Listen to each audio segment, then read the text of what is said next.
वजह हूँ true police की तरफ से हाजिर खिदमत है। आप लोगों से दरख्वास्त है, एक बात सुनिएगा जरा।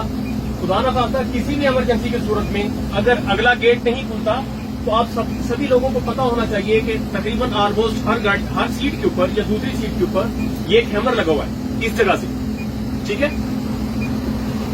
इस हैमर का मकसद ये है कि खुदा न खास्ता अगर इमरजेंसी की सूरत में आपको गाड़ी का शीशा तोड़ना पड़े तो आप हैमर की मदद से शीशा तोड़ सकते हैं, ठीक है।